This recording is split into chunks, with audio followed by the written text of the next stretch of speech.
Our top story on World DNA this morning, Canada's Prime Minister Justin Trudeau has announced his resignation, saying he would leave office as soon as his party chooses a new leader. Addressing a press conference on Monday, Trudeau said that he will be stepping down as the leader of the Liberal Party and the Prime Minister as the party begins the process to choose his successor ahead of the elections. I intend to resign as party leader, as Prime Minister, after the party selects its next leader through a robust, nationwide, competitive process. Last night I asked the President of the Liberal Party to begin that process. The outgoing Prime Minister also said that work of the Parliament will be suspended till the 24th of March, citing months of political paralysis. Trudeau said that he has advised the Governor-General to take the necessary steps to suspend Parliament for the next 3 months. The move follows plummeting popularity nationwide. Trudeau is facing intense pressure amid record inflation, a housing crisis, rising food prices and voter fatigue. Recent polls show the Liberal Party at a record low popularity, its worst pre-election performance in over a century. The latest poll shows declining preference for Trudeau as Prime Minister, with opposition Conservative leader becoming increasingly popular. For months, more and more Liberal Party members have raised questions over a growing leadership crisis. In October, 24 backbench Liberal MPs signed a letter urging him to step down. 2 weeks ago, over 50 Liberal parliamentarians asked Trudeau to step down. The situation then worsened further with the shock resignation of Deputy Prime Minister Chrystia Freeland.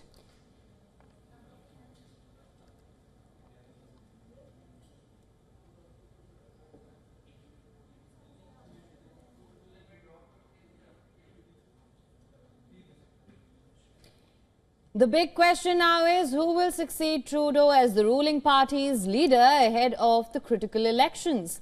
The elections are supposed to be held before October this year.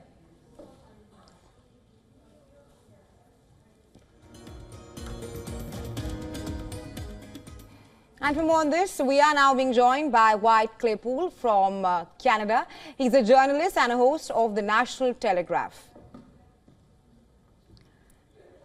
Hey.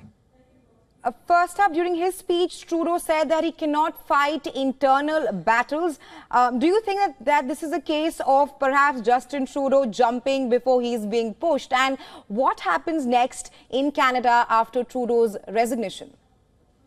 Oh, he was definitely being pushed. I think that Justin Trudeau just wants a heroic hero narrative for himself on the way out that, I was ready to fight the election. It was just all the people behind me that were stabbing me in the back. That's what Justin Trudeau is trying to go for here. And I think it's really played into the Liberal Party's interests to have this prorogation here and the Liberal leadership this late in the game. They should have probably done this last year. But if they get to do it now, they get to drag out their time in office because it doesn't matter who they pick as the new leader. They're going to lose this next election. And that's not just because of Trudeau's legacy and how badly the Liberal government has performed. It's because all of the leadership candidates are pretty much just miniature Justin Trudeaus.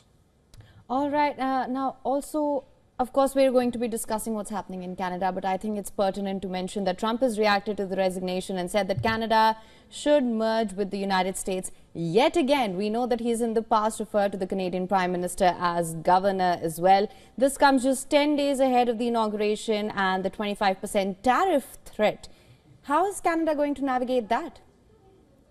Well, to be clear, too, I think that Donald Trump is absolutely joking about having Canada join the U.S. as the 51st state.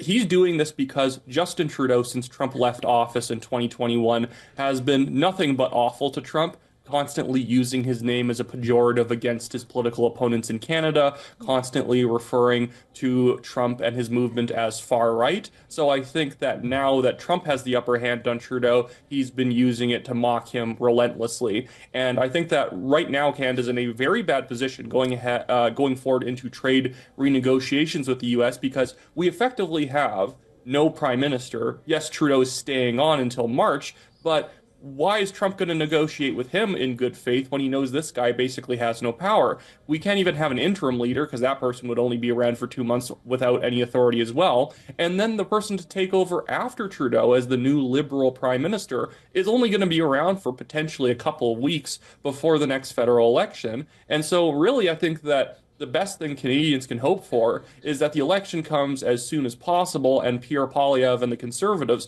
can negotiate with Trump from a place of actual strength. Right, Mr. Claypool, like you mentioned, the Canadians are hoping for fast elections with Trudeau's resignation, which brings me to my question that who perhaps could lead Trudeau and what, according to you, is the future of the Liberal Party at this point of time? Because opinion polls suggest that that Liberal Party is not doing so well when compared to the Conservatives. Oh yeah, a new poll just came out, I think, an hour ago. Conservatives were at 47%, the Liberals are at 21%. The Liberals, and this is what I mean when I say I don't think it matters who they pick as the leader. An audience in India probably knows these people as well as Canadians do because nobody knows who any of these people are. Like, they've been in government for sometimes over a decade, but when I name people other than Chrystia Freeland, people like Dominic LeBlanc and Francois Philippe Champagne and Anita Anand are as foreign names to Canadians as they are to an Indian audience because all these people are basically just like miniature versions of Trudeau. In all of their roles in government, they've only done exactly what Trudeau has said to do. And so how do any of these people run for leadership? They don't have any leadership qualities, and their entire resumes are made up of carrying water for Trudeau. The only person who looks more pathetic in this entire situation than the Liberals do are Jagmeet Singh and the NDP, because despite the fact that the Liberals are bleeding out support, even the NDP can't pick up any of it because of how subservient Jagmeet has been to Trudeau, despite the fact that he's a different party's leader. Right, Mr. Claypool, thank you so much for joining us on World DNA with your insights on the story.